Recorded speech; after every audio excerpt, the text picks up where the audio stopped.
Hi, my name is Van James.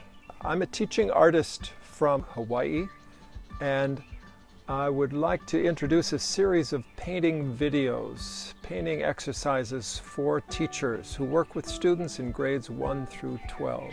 Look for a separate video on supplies, the materials you'll need to start these lessons.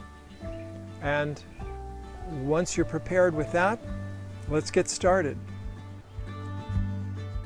In the 4th grade of a Waldorf school, one introduces the study of the animals in comparison to the human being. For instance, the eagle as a nerve sense animal, the lion as a rhythmic system animal, and the cow as a metabolic limb system animal.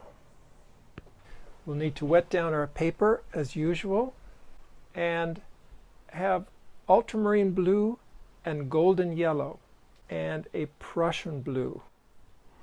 We'll take, first of all, the ultramarine blue and bring a wash of it across the top of the page, the heavens of the page. And then we're going to shape it in so we get something of the top of white hills. But then we're going to shape it into a bird's head. Now most children will get something that looks like a pigeon head. If we tell them stories about the eagle, then we want to have them also try to shape the beak of the eagle as it would appear.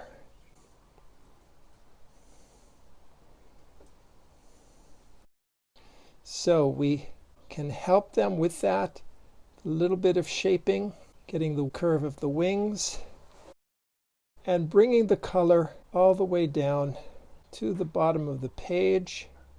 We're painting the negative space to create the eagle, as we've done before in other paintings.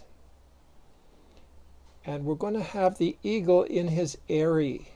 The nest of an eagle, which can be 15 feet in diameter, where the eagle will lay its eggs. We're going to have 2 eggs in the nest. So we want to do something like this as a start with our blue color.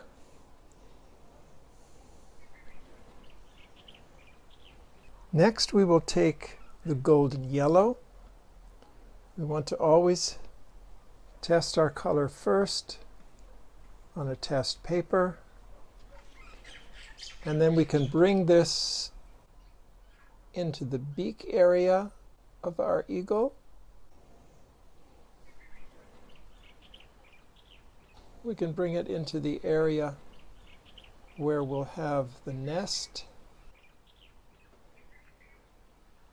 We want to keep the eggs, which will hopefully hatch some eaglets. But then we bring this material that was the nest color, we bring that down to serve as the mountain as well.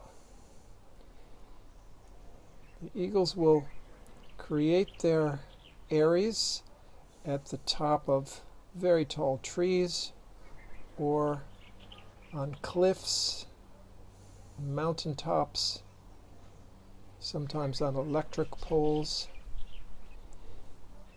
Oftentimes eagles will hatch 2 baby eagles, and the first one that's born usually kills the second one. The largest is dominant, and that is usually the female. As was mentioned, the eagle is a nerve sense animal. It's very much living in the extension of its senses, particularly its sense of sight, where it can spot its prey from very great distances and swoop down on it. It will go after snakes and rodents and even small mammals, even animals that are weighing more than the eagle itself. and they usually will make their kill later as they bring the prey back to their eyrie and share it with their eaglets. Now we're going to take the other blue, Prussian blue, and we can bring just with the corner of our brush, we can just bring a little dash of it for the eye.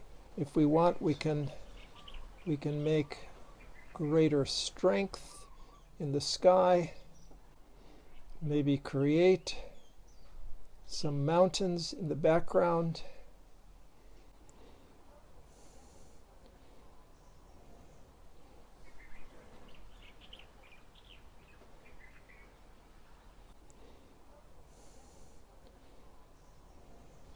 Can bring ravines down into the lower parts of the picture. And we can even indicate a little bit of the feathers on the wingspan of the eagle, a little bit around the neck area. Maybe get a little stronger, darker color. We don't want it too strong. But it's good to have a nice contrast around the eggs.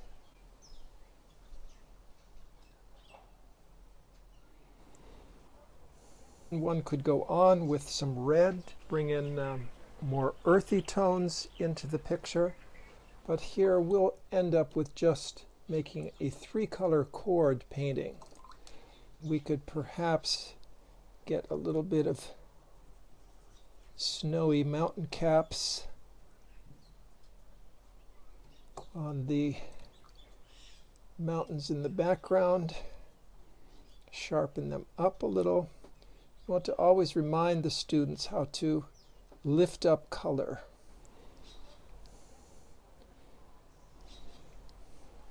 This can be done also to indicate clouds.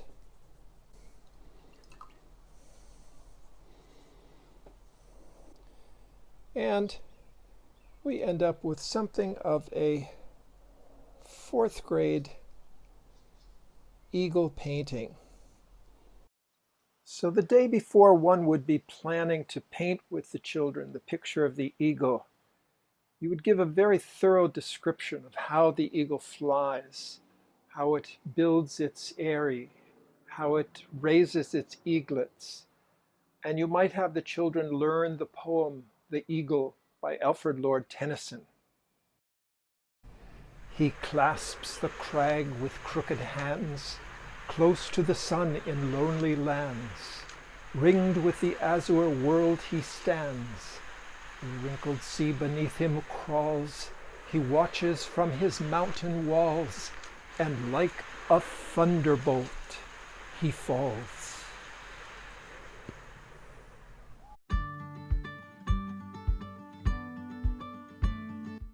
I hope you enjoyed this painting exercise and found some ideas for how you can develop your own further. Remember to not just observe them, but actually do the painting exercises, because you learn so much more through the hand-eye intelligence that you gather from the work. If you want more resources, look into my book, Painting with Hand, Head, and Heart. And keep painting. Aloha, ahui ho.